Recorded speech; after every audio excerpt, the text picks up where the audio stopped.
తదుపరి వృషభ రాశి. సో వృషభ రాశి వారికి ఈ సంవత్సరం మిశ్రమ ఫలితాలు ఉన్నాయి. ఈ సంవత్సరం లగ్న ద్వితీయ స్థానంలో గురువు, చతుర్థ పంచమ స్థానంలో కేతువు, లాభ దశమ స్థానంలో రాహువు, లాభ స్థానంలో శని, రవిచంద్రుల గ్రహణాలు, శుక్ర గురు మౌఢ్యమి ప్రధానమైన ఫలితాలను నిర్ణయిస్తున్నాయి అన్నమాట.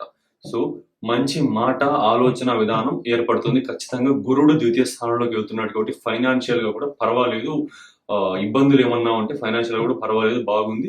స్థానచలనం అయితే కనిపిస్తా ఉంది. లగ్నంలో నుంచి గురుడు మిథున రాశిలోకి వెళ్ళిపోతున్నాడు కాబట్టి మే 15న వెళ్ళబోతున్నాడు. సో ఈ స్థానచలనం కూడా కనిపిస్తా ఉంది కాస్త. నెక్స్ట్ వ్యక్తిగత జాతకంలో గురుగ్రహ స్థానాన్ని, శనిగ్రహ స్థానాన్ని పరిశీలించి మీకు మంచి ఫలితాలు అయితే చెప్పాల్సి ఉంటుంది అనమాట. ఈ నెగిటివ్ ఎక్కువ ఉంటుందా, పాజిటివ్ ఎక్కువ ఉంటుందా అనేసి.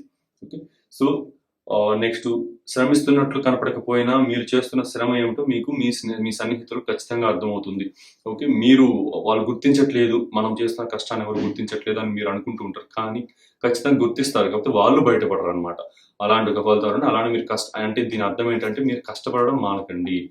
మీ లాభస్థానంలోకి ఎక్కువ గ్రహాలు వస్తున్నాయి కాబట్టి ఖచ్చితంగా ఈ సన్నిహితులు, ఫ్రెండ్స్, సోషల్ సర్కిల్లో మీ రాహు శని అక్కడ ఉన్నారు కాబట్టి గుర్తించడానికి వాళ్ళు గుర్తించట్లేదని మీరు భావించడానికి ఎక్కువ ఆస్కారాలు ఉన్నాయి. మీరు లగ్నాధిపతితో రాహు కలుస్తున్నాడు, శని కలుస్తున్నాడు కాబట్టి కొంచెం కానీ పర్వాలేదు. లాస్ట్కి ఫైనల్ అవుట్కమ్ అయితే మీకు మంచిగానే ఉంటుంది, నో ప్రాబ్లం. ఇతరుల మీద ఆశ పెట్టుకోకుండా స్వయంగా మీ పనులు మీరే చూసుకోండి. ఓకే, ఈసారి ఇతరుల మీద ఇతరులు అంటే ఏంటంటే ఫస్ట్ ఆఫ్ ఆల్ అవతల వాళ్ళ మీద మీరు ఎక్స్పెక్టేషన్స్ పెట్టుకుంటున్నారంటే సప్తమ లాభస్థానాలు యాక్టివేట్ అయిపోతాయి. మీకు సప్తమాధిపతి ఏమవుతాడు? కుజుడు అవుతాడు. లాభాధిపతి ఏమవుతాడు? గురుడు అవుతాడు. సో గురుడు ద్వితీయ స్థానంలోకి పోతున్నాడు, ఓకే గుడ్. కానీ సప్తమాధిపతి అయిన కుజుడు నీచబడుతున్నాడు కొన్ని రోజుల పాటు కర్కాటక రాశిలోకి పోయి. మళ్ళీ లాభస్థానంలో శని వస్తున్నాడు, రాహు వస్తున్నాడు, లగ్నాధిపతి అయిన శుక్రుడితో రాహువు కలుస్తున్నాడు. సో కాస్త అఫ్లిక్షన్ అయితే జరుగుతూ ఉంది. కాబట్టి ఎక్కువగా డిపెండ్ అవ్వకుండా మాట సహాయం లాంటివి మాత్రమే తీసుకుంటూ పూర్తిగా డిపెండ్ అవ్వకుండా మీ ప్రయత్నాలు మీరు చేసుకుంటూ ఉండండి. సో స్త్రీ సంతాన పురోగతి బాగుంటుంది.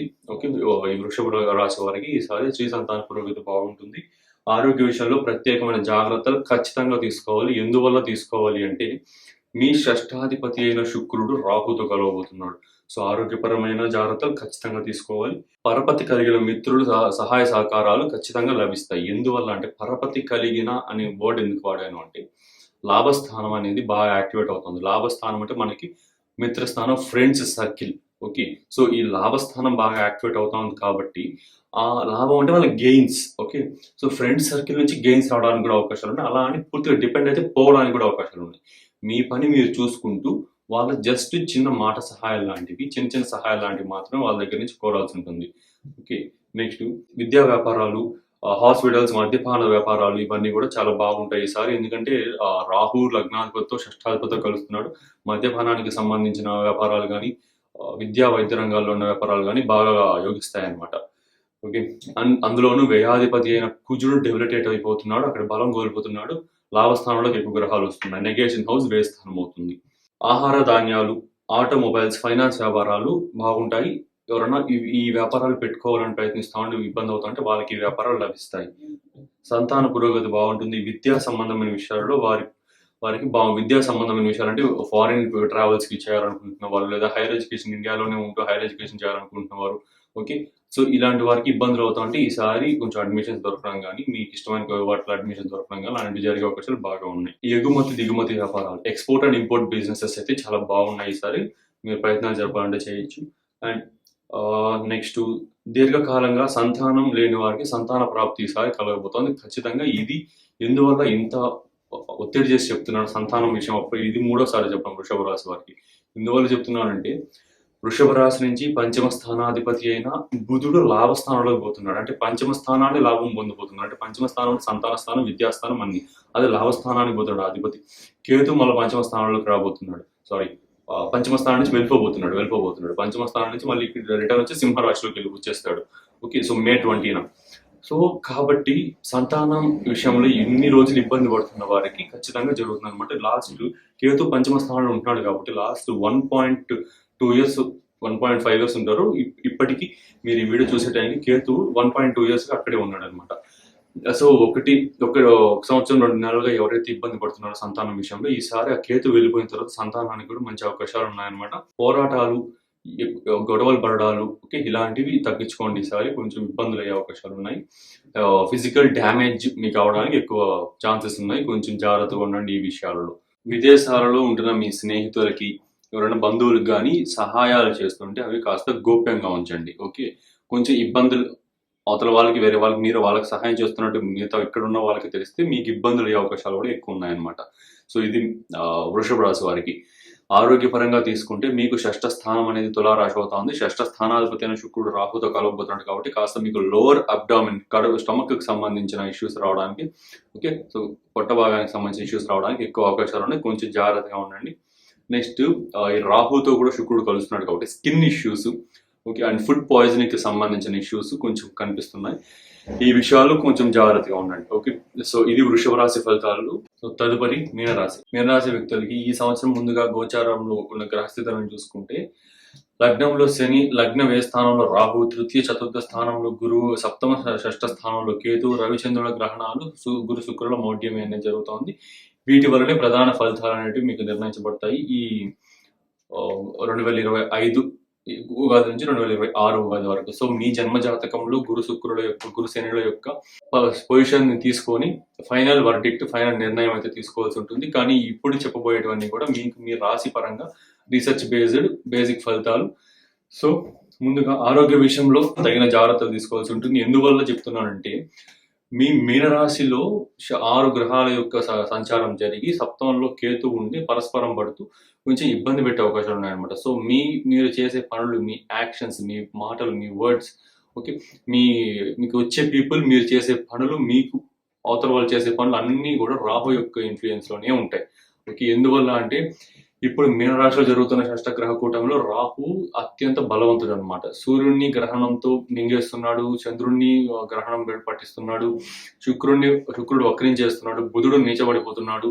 ఓకే. ఇలాగ ఉన్న గ్రహాలన్నింటికి ఏదో ఒక ఇబ్బంది ఉంది. ఒక రాహు తప్ప, రాహువే ఇప్పుడు జరుగుతున్న షష్టగ్రహ కూటంలో బలవంతుడు.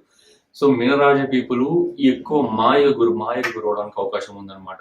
అంటే బాగా క్లోజ్ పీపుల్ కూడా మనం మోసం చేస్తున్నారేమో, నాకు మాయకు గురే, వాళ్ళని దూరం పెట్టడం, వాళ్ళతో గొడవలు పడి మీకు రావాల్సిన లాభాలు పోవడం, ఇలాంటివి కూడా జరిగే అవకాశాలు ఉన్నాయి. కొంచెం మాయ ఇల్యూషన్స్లోకి ఎక్కువ వెళ్ళిపోతారు. హాల్యూసినేషన్ అనేది ఎక్కువ జరుగుతుంది అనమాట. సో ఏ విషయానికి సంబంధించి మీరు నిర్ణయం తీసుకుంటున్నా 1కి 10 సార్లు 360 డిగ్రీలు మొత్తం చూసి నిర్ణయించుకోండి. ఓకే. ఊరికే బ్లేమ్ చేసేయడం, మీపైకి బ్లేమ్ తీసేసుకోవడం అనేది మంచిది కాదనమాట. ఈసారి రాహు యొక్క ఇన్ఫ్లుయెన్స్ ఉంది కాబట్టి అట్లీస్ట్ May 20 వరకు అయినా సరే కొంచెం జాగ్రత్తగా ఉండండి.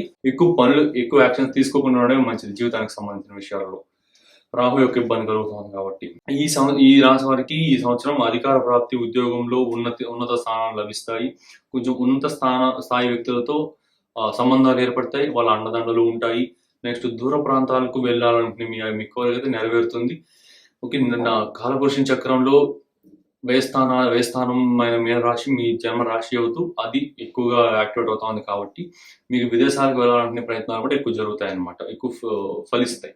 నెక్స్ట్ మీలోని భావాలను పైకి కనిపించకుండా వినయంగా నడుచుకోండి. ఎందువల్ల అంటే మీలోని భావాలను పైకి వ్యక్తపరిచారు అంటే రాహు యొక్క ఇల్యూజన్ మాయ వల్ల అవతల వారికి మీరేదో వాళ్ళని బ్లేమ్ చేస్తున్నట్టు కానీ, వాళ్ళకి ఏదో ఇబ్బంది పెట్టేలాగా ప్రవర్తిస్తున్నట్టు కానీ కనిపించే అవకాశాలు కూడా ఉన్నాయి. కొంచెం ఈ విషయంలో జాగ్రత్త వహించి నిర్ణయాలు తీసుకోండి.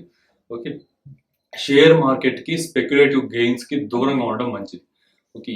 ఏదైనా సరే షేర్ మార్కెట్కి సంబంధించి మాత్రం పూర్తి దూరంగా ఉండండి. రాహు యొక్క ఇన్ఫ్లుయెన్స్ మాయ అనేది మీరు ప్రెడిక్ట్ చేసిన ఏ విషయం కూడా కరెక్ట్ అవ్వదు తర్వాత. ఓకే. షేర్ మార్కెట్ అంటే ప్రెడిక్షన్, మీరు క్యాండిల్ స్టిక్స్ చూసుకొని ప్రెడిక్ట్ చేసే విషయమే ఉంటుంది. సో ఆ క్యాండిల్ స్టిక్స్కి, ప్యాటర్న్స్కి మీరు చేసే యూస్ చేసే స్ట్రాటజీస్ అన్నీ కూడా ఫెయిల్ అవడానికి కూడా అవకాశాలు ఉన్నాయి. కొంచెం షేర్ మార్కెట్కి, స్పెక్యులేటివ్ గెయిన్స్ అన్నిటికి కూడా దూరంగా ఉండండి. ఓకే. ఈసారి అండ్ సంతానం, విద్యా సంబంధిత విషయాలు చాలా వరకు అనుకూలంగానే ఉన్నాయి, పర్వాలేదు, బాగుంది. ఇంకా కొంచెం బాధ్యతలు కూడా మీ పైకి ఎక్కువ రావడానికి అవకాశాలు ఉన్నాయి. మీ సప్తమ స్థానంలోకి కేతు ఉండి మే 20వ తేదీన కేతు సప్తమం నుంచి వెళ్ళిపోతున్నాడు. ఈ మ్యారేజ్‌కి సంబంధించి వివాహం ఎక్కువగా లేట్ అవుతా ఉన్న పీపుల్‌కి కూడా ఈసారి వివాహం అవ్వడానికి కూడా అవకాశాలు బాగా పడుతున్నాయి. కనిపిస్తున్నాయి. మీకు పంచమ స్థానంలోకి కుజుడు రాబోతున్నాడు కాబట్టి విద్యకి సంబంధించి ఎక్కువగా మెకానికల్ ఇంజినీరింగ్ సంబంధిత విద్యలు ఎవరైతే చేస్తున్నారో వాళ్ళకి ఇబ్బంది అవ్వడానికి అవకాశం ఉంది. ఎందుకంటే కుజుడు మెషినరీని, మెకానికల్ థింగ్స్‌ని రిప్రజెంట్ చేస్తాడు కాబట్టి. ఓకే. ఓవరాల్‌గా అయితే ఆ కుజుడు అక్కడ ఉన్న రోజులు ఇబ్బంది ఉంది. ఆ తర్వాత వెళ్ళిపోయిన తర్వాత విద్యా రంగం కూడా బానే ఉంది. విద్యార్థులకు కూడా బానే ఉంది. హెల్త్ పరంగా తీసుకుంటే మీకు మీ షష్ఠ స్థానాధిపతి అయిన సూర్యుడు లగ్నంలో రాహుతో కలిసి చాలా ఇబ్బంది పెట్టబోతున్నాడు. చాలా అంటే చాలా జాగ్రత్తగా ఉండండి హెల్త్ విషయంలో. హార్ట్, బ్రెయిన్ డ్యామేజెస్‌కి సంబంధించిన విషయంలో కూడా జాగ్రత్తగా ఉండాలి. నియర్ డెత్ ఎక్స్‌పీరియన్సెస్ కూడా కలుగుతాయి. ఎందువల్ల అంటే మీకు మార్గాధిపతి అయిన బుధుడొచ్చేసి మళ్ళా లగ్నంలో నీచబడుతున్నాడు. నియర్ డెత్ ఎక్స్‌పీరియన్సెస్ కూడా కలుగుతాయి. కొంచెం జాగ్రత్త. ఓకే. ఈ విద్యకి సంబంధించి చేసే ప్రయాణాల్లో కూడా జాగ్రత్తగా ఉండండి. ఈ సంవత్సరం స్టార్టింగ్‌లో. అంటే మీరు ఎడ్యుకేషన్‌కి సంబంధించి ఏదైనా యూనివర్సిటీలో అడ్మిషన్ కోసం ఇక్కడి నుంచి మీ ఊరు నుంచి బయలుదేరి వెళ్ళేటప్పుడు మధ్యలో ఇబ్బంది అయ్యి ఏదైనా చిన్నపాటి స్మాల్ టైప్ ఆఫ్ యాక్సిడెంట్ అయ్యే అవకాశాలు ఉన్నాయి. లేదంటే ఆ పని ఇబ్బంది అయిపోయి సర్టిఫికేట్స్ ఇంట్లో మర్చిపోయే సందర్భాలు కనిపిస్తున్నాయి.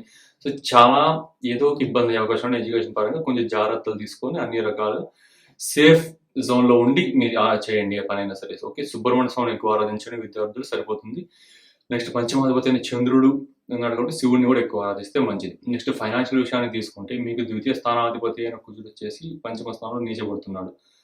అండ్ ద్వితీయ స్థానంలోకి నెక్స్ట్ గ్రహాలు మూవ్‌మెంట్ అవుతా ఉంది కాబట్టి ఓకే. ఫైనాన్షియల్‌గా పర్వాలేదు అప్స్ అండ్ డౌన్స్ ఎక్కువ ఉన్నాయి. కానీ ఓకే. No worries. కళారంగం వాళ్ళకి బావుంటుంది. ఎక్కువగా ఈ సినీ ఫీల్డ్ వాళ్ళకి గాని, పత్రికల వాళ్ళకి గాని, మీడియాకి గాని బావుంటుంది. సో, ఇది మీనరాశి పీపుల్‌కి సంబంధించి బేసిక్ ఫలితాలు.